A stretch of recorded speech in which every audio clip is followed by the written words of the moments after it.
Grateful to get to spend this time today. I'm here with Gail Gordon in the East Bay in California. Gail has worked as a psychotherapist with children and adults for almost 15 years. Her training includes advanced studies in early development, trauma and somatics, and body oriented therapies.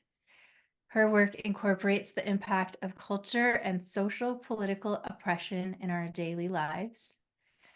A special interest has been integrating the body into therapy through somatic experiencing, somatic skills for therapists, and transforming touch. Learning the abundance of ways the body and mind are designed to heal from stress and trauma is an ongoing revelation. Welcome, Gail. I'm really looking forward to our talk today. Thank you, and me too. Is there anything else you'd like to share about who you are, where you are, how you are in this moment? Well, I would say that I'm in the East Bay of the San Francisco area.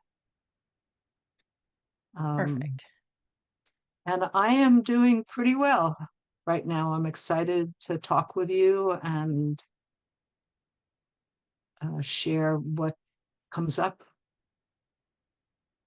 Yay. I was Yeah. having fun reading your bio because we share many mutual interests, Yeah. especially around developmental and complex trauma and somatics and attachment. So I have no idea where we'll go today, but I have a feeling it will be fun. Hard to talk about the way I do therapy without talking about those things. Yeah, Yeah. absolutely. I like to ask everyone what inspires them to do the work that they're doing. Well, the answer to that question is kind of the same as the answer to why did I become a therapist? I mean, at the time, I wasn't sure what I was going to do, and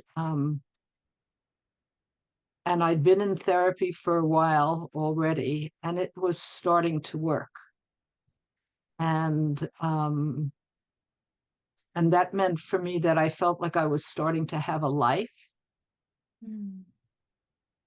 That's how I expressed it at the time, and when I thought about becoming a therapist, I imagined myself working with kids. And the goal was so that they could have a life before they turned 40. Wow. And now I work with kids as well as adults. So some people are well over 40. So whatever time of life it is, I am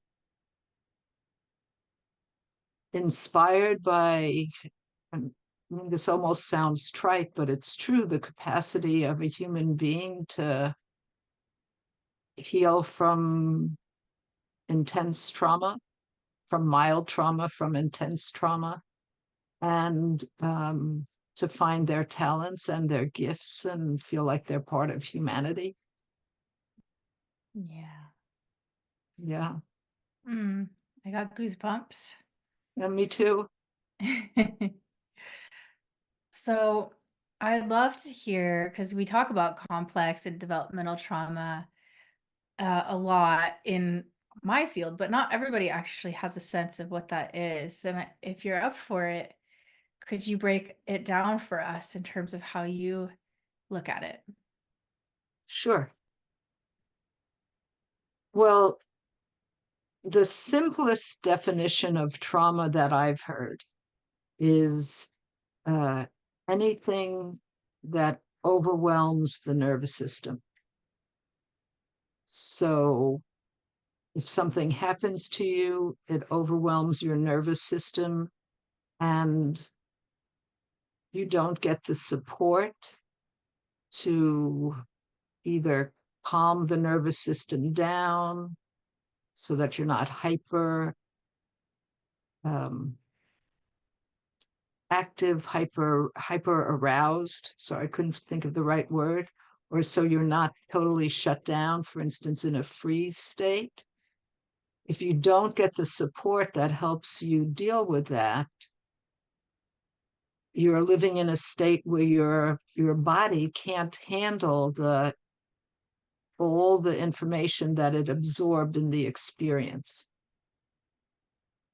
and all the biochemicals that your body released to help you survive the experience. Hmm. So that's the simplest definition of trauma.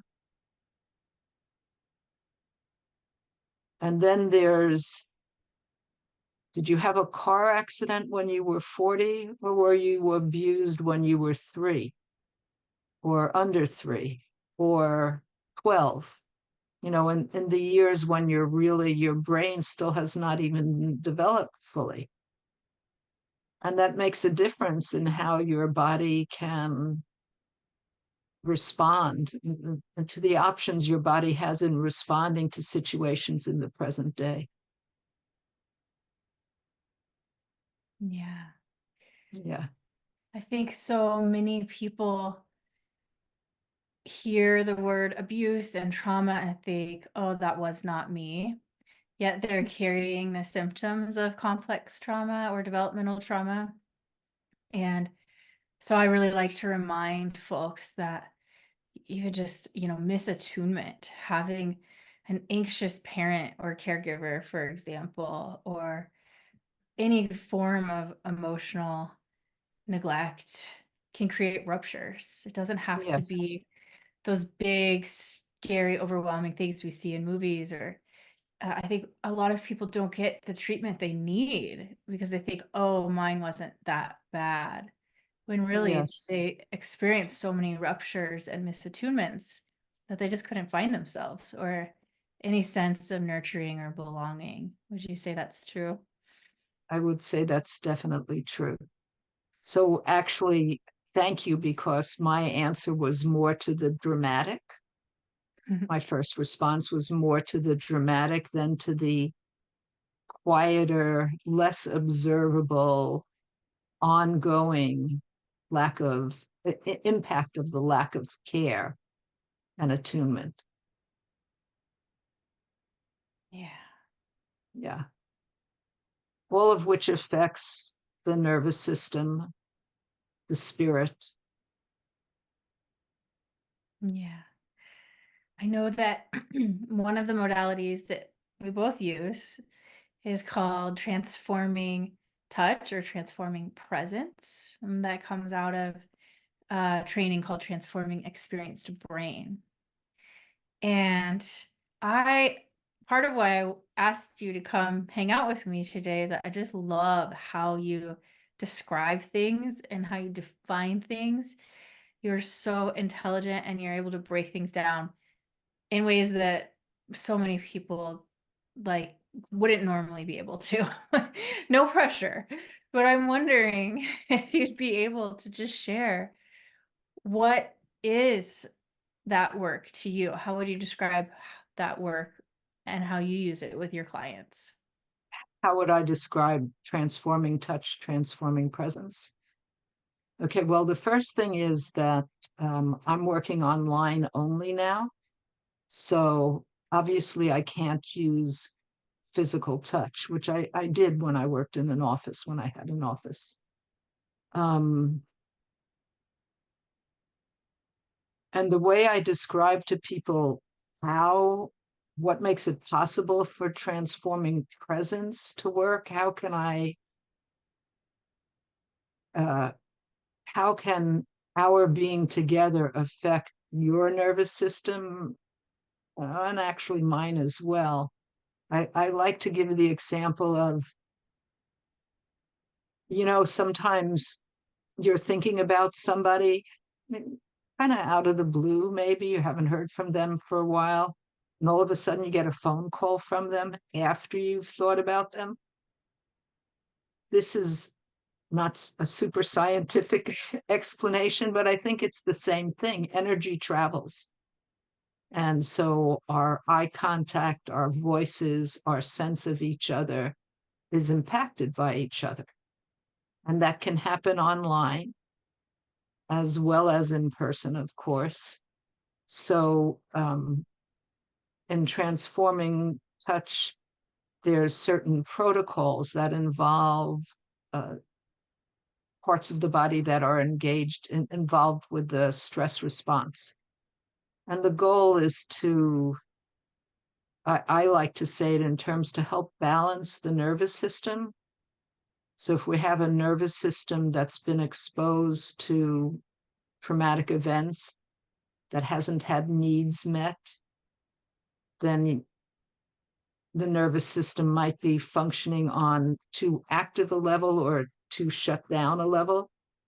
And we want to bring it into balance so that we have more options, more flexibility, more ease making decisions. The body's not always on guard. And, being in the presence of someone who cares for you has a positive impact. Whether we're doing transforming presence or just being together. I see you smiling at me. I mean, this is simple. You're smiling at me. You like what I said. And of course, that makes me happy. So I feel it through your expression and the energy that's communicated that way. Mhm. And it's so impactful for folks that didn't have safe enough connection. Yes. Yeah. Yeah. It's so simple, isn't it?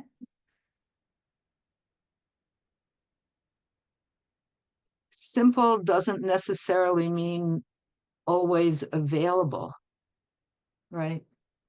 Yeah. But yes, theoretically, it's, you know, uh, a caregiver, a parent, a mom, a dad, whoever that's caring for a child, being present and being calm enough inside themselves to be able to communicate both understanding the infant or child's mood and being able to be calm enough inside themselves to not get carried away by how the child is feeling so that they can offer comfort.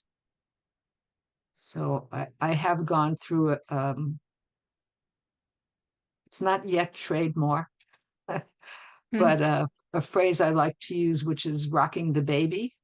So whether you're an adult or a child, and I've used this phrase working with parents who had trouble being present for their children, that what we're doing, whether I'm talking to an adult or a child, is we're soothing the nervous system, Yeah. which includes both acknowledging, something like, yes, I know you're angry. Tell me about it. Let me be here with you with your difficult feelings. Because I'm big enough, grown up enough, mature enough that I can be present while you're having a hard time without bringing my hard times onto you. Yeah. A secure home base. That's what they call it.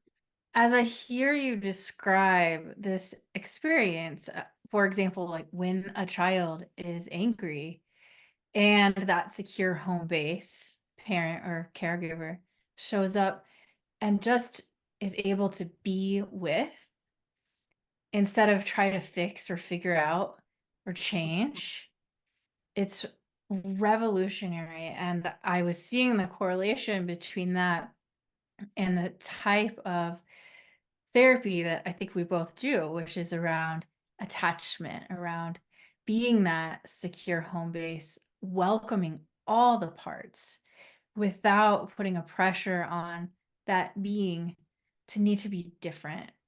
Yeah. And I think that's a fundamental difference between how we, and you can correct me if I'm wrong, support others, because we're not actually saying, how do we fix that in you? Oh, you're Mm. anxious and angry all the time. I'm going to try to get you to be different. Could you speak to that and let me know if I'm off base on that? No, I think that you're right. You, you can't make a person feel differently. I don't think. I mean, it's something that happens within a person's mind, body, spirit. It can happen between two people. Oh, I know, here's the wording, creating the conditions for healing. So a healthy caregiver parent is able to create the conditions in which the child can grow.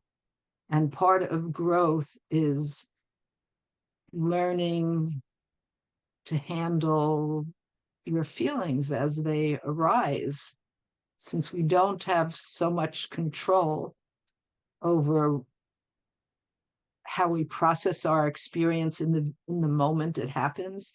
And of course, babies and young children don't have any control over that, and they learn through their own physiological development, and also through the support of the people who are around them, through the support or lack of support from the people who are around them.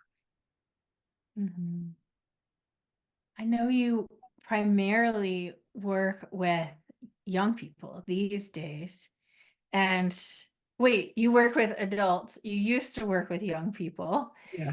And I think it can be such a delicate conversation because so often talking about treating developmental trauma, I have inadvertently shamed parents. Oh, And, parents have so many struggles and limitations of their own. I was just curious how you do that dance as you work with your clients. which dance is this? Around, if a child is really struggling and you kind of think it could be because the parent is not able to Oh, be okay. that secure, soothing home base. How do you navigate that without shaming the parents?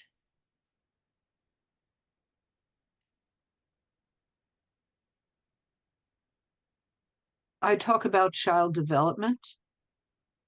I make it impersonal on a certain level. So there's a certain amount of psychoeducation.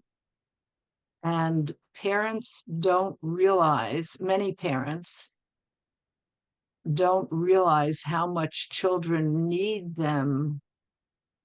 Uh, they need the sense of safety and the sense, honestly, that all their parts are welcome. Even that screaming, you're not bad because you've been screaming. And so I've had parents, you know, my child is really great at school, but when they come home, they're yelling and screaming. And I say, oh, okay. And what do you do when that happens? Well, I yell and scream at them because I get frustrated. And so then, I mean, there's a whole process. How does that feel to you? Most people are not happy yelling at their kids. I don't think I've met somebody who's happy about it. Um, and then there's the work for you, the parent, is learning how to handle your feelings when your kids' feelings stimulate stuff in you. So we might end up talking about the parent's childhood. I mean, that's natural. And what would you have liked from your parents? And what would it be like if you were able to stay to hear your child's distress without getting overwhelmed by it, or maybe getting overwhelmed initially and then calming down? What would it be like for you? And I swear this has happened so many times. The end of therapy comes around and the parent says, well, the kid's doing much better. He's gotten older and he's more mature. And I said, and have you changed at all? Are you doing things different? So they don't, you know, I haven't explored if it's shyness or what it is that makes parents go, well, they're more mature now. The child's more mature. Well, yeah, they are more mature, but it wouldn't make a very much different from where we started if the parent hadn't found a way to go, well, tell me how you're feeling. I can see you're really upset. Tell me about it. Yeah. Yeah. It sounds like ultimately it's a welcoming of all parts from the parent or caregiver and the child, really creating space for everyone to be in their process and have their feelings. Is that right? Yeah. That sounds good. I mean, because, okay, clarify for me, but now you work with adults who are coming to you with um, questions or struggles with parenting? Can you tell me Well, more yeah. clearly? So I work with individual adults coming with various difficulties, but they all have not had good parenting or parenting with limitations. Okay. So I work with adults, um, also dealing, there's different degrees of traumatic experiences that they grew up with. And then I work with parents and their children. Okay. That's what I was thinking of. Yes. Yeah, yeah. So, I mean, I can't even imagine how supportive that must feel to a parent coming to you, needing support and being able to receive this co-regulation, transforming presence and welcoming all parts. It sounds like really nourishing for the whole family. That's the plan. I wonder if you'd be open to talking a little bit about attachment. Um, you're welcome to say no, but I feel like attachment really plays a strong role in this, whether you're working with children or adults, and how attachment gets impacted through trauma. What do you see that shows up in your office? That was about 7 questions, so grab any of them. Yeah, and I want to take a step uh, to make the picture a little bit bigger. And this is from a presentation I saw online by a woman named Linda Tai, Thai. I mean, she left Vietnam in a boat as opposed to some other kind of way of being a refugee.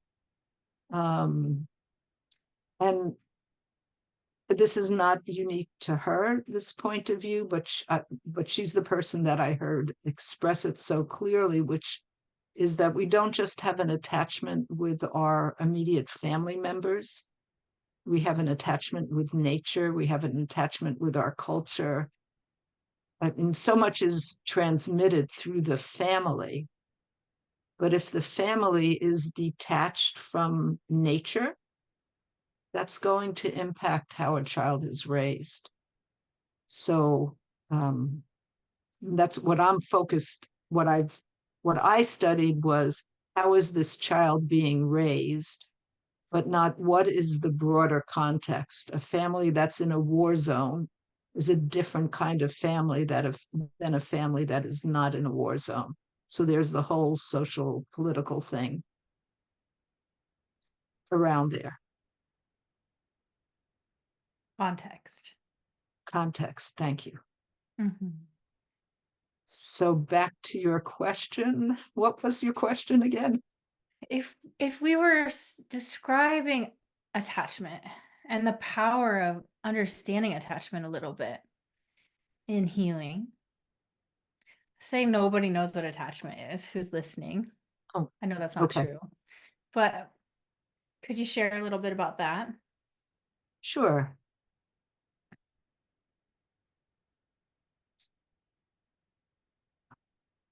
Say attachment, I'm trying to think of like a good definition. The quality of the attachment is the quality of the relationship between, in this case, a parent and a child. And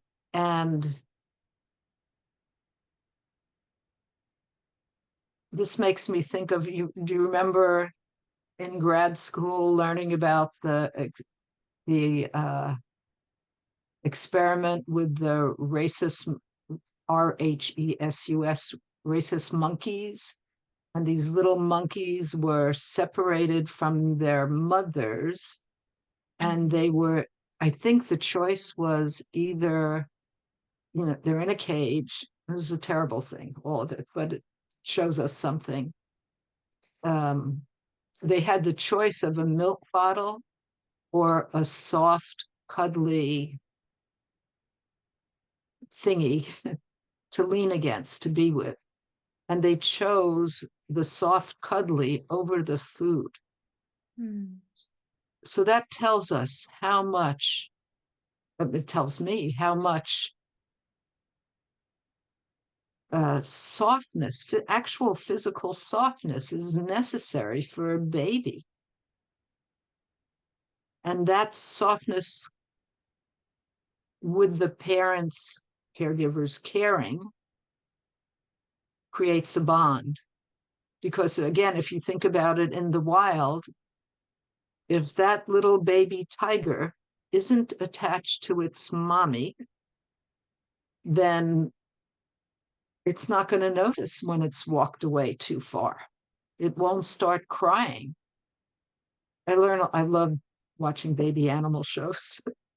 and and mommy won't know it's missing. I mean, she's attached too. It's a mutual experience, though the roles of each being is different.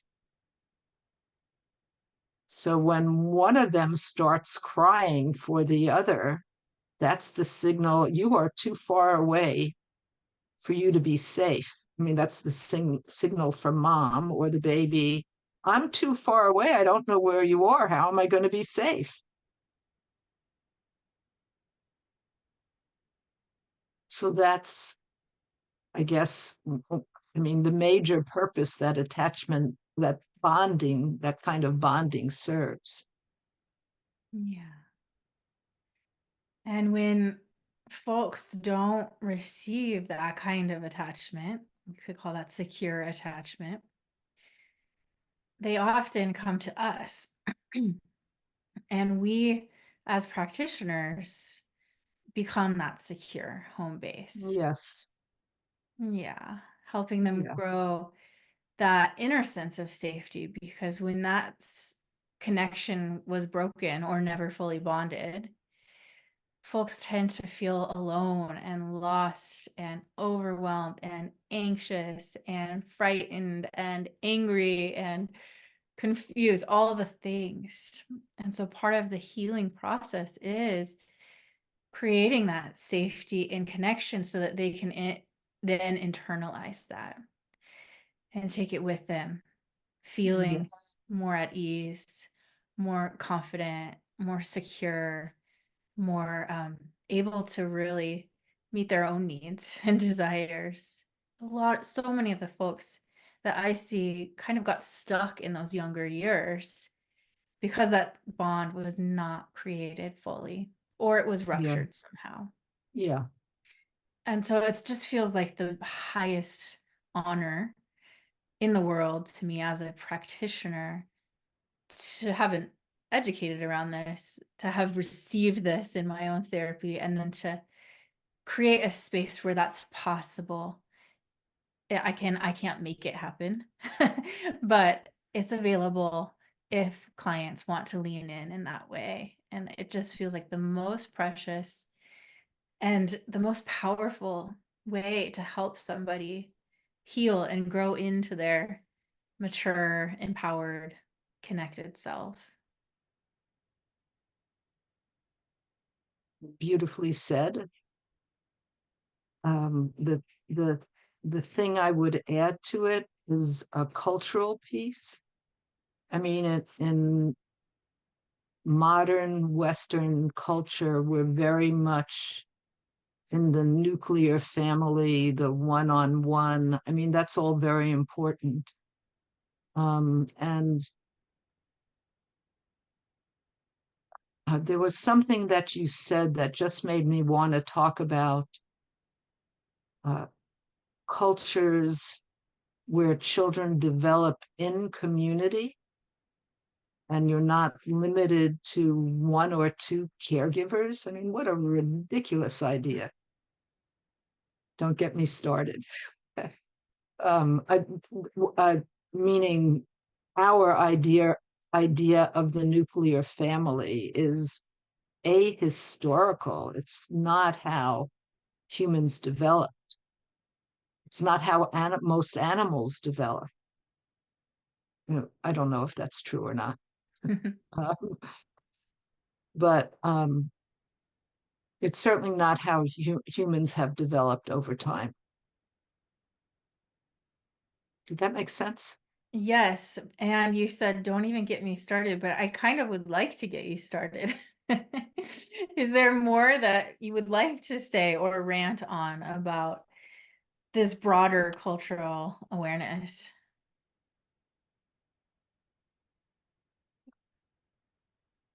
Well, I think the very idea that there's only one, maybe two, if you're lucky, there's some close friends of the parents or relatives who are also really in good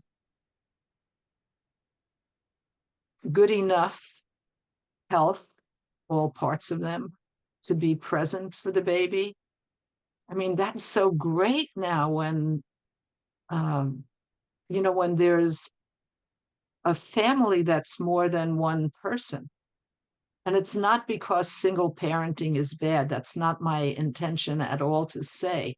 But single parenting is, I think, I'm not a historian, but I think from what I know of social history, that's a recent development in terms of human existence.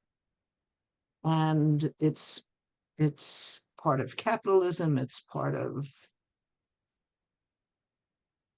patriarchy, white supremacy. I mean, the whole caboodle of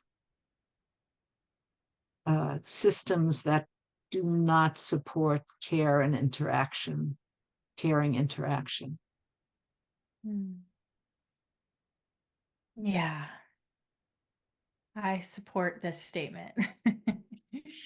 It would be wonderful to be moving, and I hope we are moving towards a different paradigm, maybe something that has never been created. I don't necessarily, from my limited knowledge, have problems with other systems that seem to have worked fairly well Mhm. prior to colonization. Could you describe some So of those? I'm a little shy to do that because I'm not a student of other cultures. Um, but I do see, so I don't want to specify cultures, um, but I do see families where there's a lot of connection and from people of different generations, from friends, and there's a community. So cultures that develop with a communal um,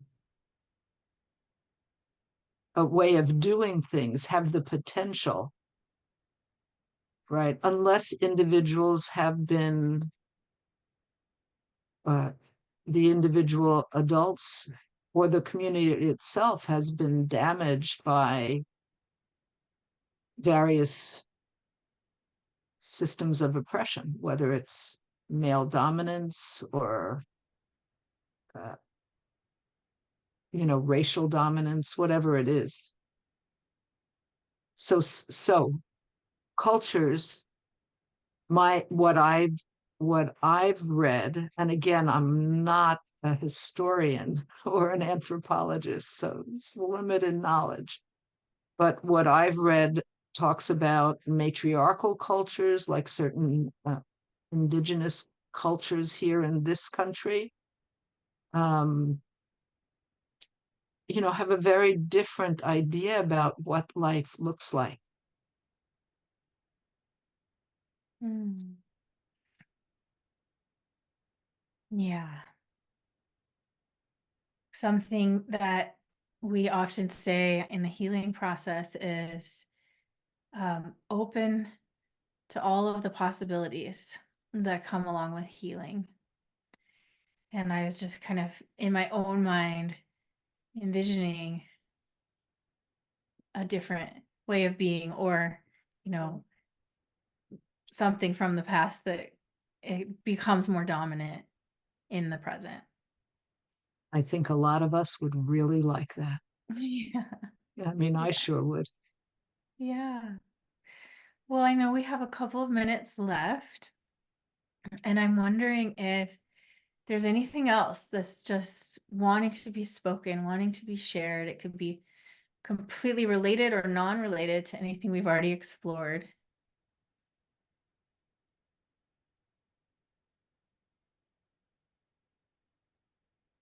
Mm, it's tremendously humbling and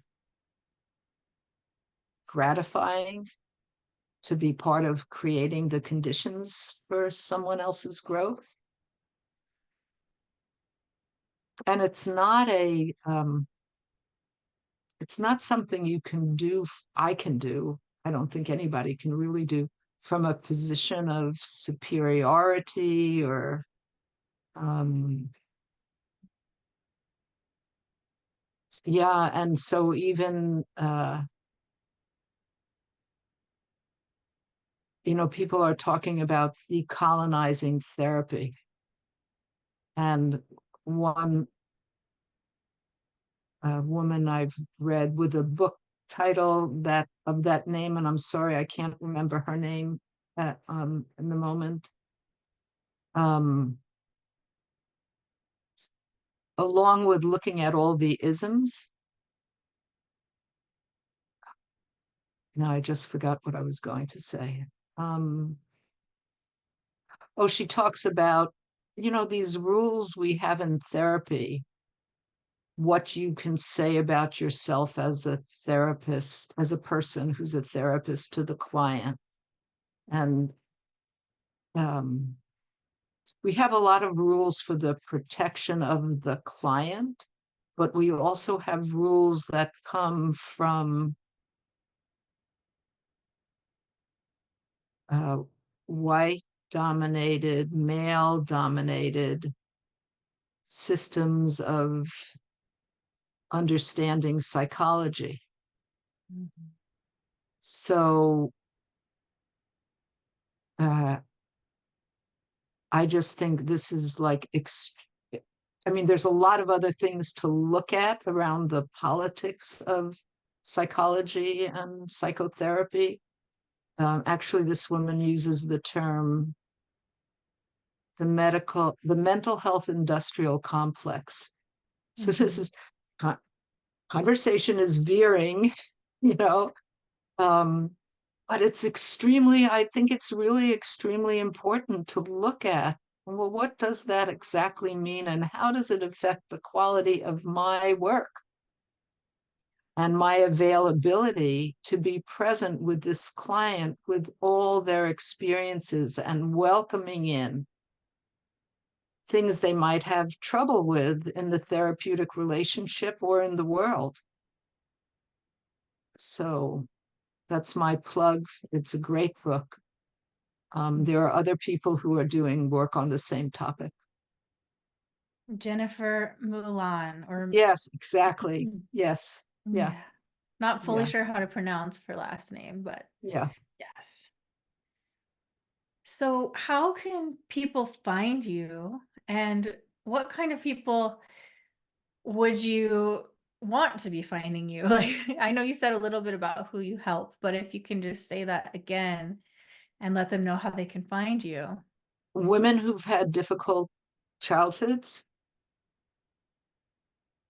I've also worked with men who've had difficult childhoods. There's a theme here.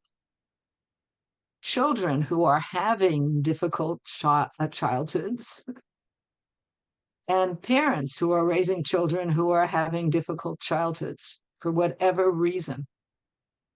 This is a no fault, no blame. And even with parents, of course, parents have responsibility.